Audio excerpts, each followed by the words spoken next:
So a big part of what we do on the Outsource Show and at Logan's World TV is centered around professional wrestling. And over the last few episodes, you've seen us talk to a lot of great guys, a lot of great legends, accomplished wrestlers that have been on mainstream, got a lot of national press and a lot of national television time. But what's cool about today is we're actually going to speak to somebody who's trying to climb their way into that spot that we've seen so many of our friends be in. This is Ron Mathis. Ron, how long? And he's an independent wrestler coming up through the ranks. How long have you been in wrestling now?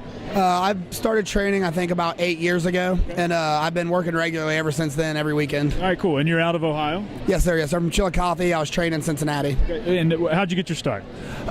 Pretty much just finally getting the right group of friends to look into training, and then we, luckily, I grew up in the internet age, so we just looked it up, who was the best trainer, and honestly, we wound up pretty much just throwing a dart at a board, but we wound up with a pretty good trainer. Yeah, absolutely, and that's one thing that a lot of young guys are up against is just it seems like there's a wrestling school in every corner. We've heard Dr. Tom Pritchard talk about that, but it really takes some looking into to find somebody who's actually can teach you the craft. Yeah, because a lot of guys nowadays, they get trained by someone who's never accomplished anything in their entire career. And if I'm going to become a doctor, I don't want to be taught to be a doctor by someone who's never performed surgery. It makes no sense. Absolutely. So roughly how many matches do you think you've had now? Oh, good Lord. There's no way for me to figure that. I used to have a list and a book, but I'm forgetful. But I've been wrestling. What most independent wrestlers don't do nowadays is I've always had a midweek, regular, every week show. So I wrestle every single Wednesday, no matter what, plus all my other weekend stuff and everything I picked up. So multiplied by 8 years wrestling every Tuesday or Wednesday, plus Friday and Saturday. It's,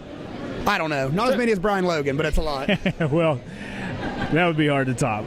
So talk about weekly towns, wrestling in weekly towns. There's some challenges, some pros and cons to that, and especially these days when we're not seeing wrestling as popular as what it was 10 years ago. Well, I mean, it's harder to make money on those weekly shows because, you know, a lot of kids aren't there because they got school the next day, and people get paid on Fridays typically. So it's harder to make your money, but if you know what you're doing and you know the business side of this, it can be done. But even if you're not, if you're like coming up, you know, and you're new, ring time in the middle of the week there's no price you can put on that. Absolutely. So what's some of your more memorable moments over the last 8 years? The one that pops right to mind is I'm a hardcore wrestler. I mean, it's not all I do. I know how to wrestle any style, but I like the hardcore. I grew up on ECW when I was a teenager, and I've actually gotten to wrestle like Tommy Dreamer, and I wrestled Sabu, and I just did 30 minutes with Rhino on Wednesday night. So this past Wednesday? Yeah, just this past Wednesday. You're still walking. Yeah. Rhino's just a few feet from us right now. Oh, yeah. I've been avoiding him a little bit. I won that match. I don't blame you. So what's coming up for you? Geez Louise, I have my calendars in my book, and my calendar on my phone is where I keep my dates, but right off the top of my head, I got Rockstar every Wednesday in Dayton, and we do pay-per-views on Fridays. I got like RCW coming up close to my house. Then like this summer is big for the hardcore tournament. So if you just check the internet, you'll find me somewhere. The pay-per-views every Friday? Once a month. It's like we have the every Wednesday show, which we call Amped, which is like our Raws, and then once a month we have a pay-per-view, which is like our pay-per-view. It's on a DIYwrestling.com. They actually just put up the match with Rhino today, so if you want to see that.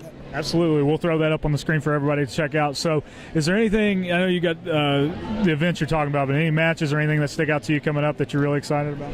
I got Remix Pro out of Marietta, Ohio, April, I want to say 25th, but I'm not sure if that's right. So if you're, I can find that on the internet. Get on the internet and look. Don't take my word for it, but it's the guy's been hitting the head a few times. Yeah, exactly. It's me, Matt Connard, and Gory versus Chance Prophet and the Young Bucks. Okay. And the Young Bucks aren't. Well, will they be able to do this when they come out? I don't know. I don't have any legal knowledge, but I'm looking forward to that because I'm not really the big flippy, and that stuff wears me out. So I'm interested in challenging myself. So that's what I'm really looking forward to. Awesome. Well, listen, thanks for taking the time to talk to us and stop by the booth. Good luck to you. Well, thank you. Thank you very much. Good luck to you guys.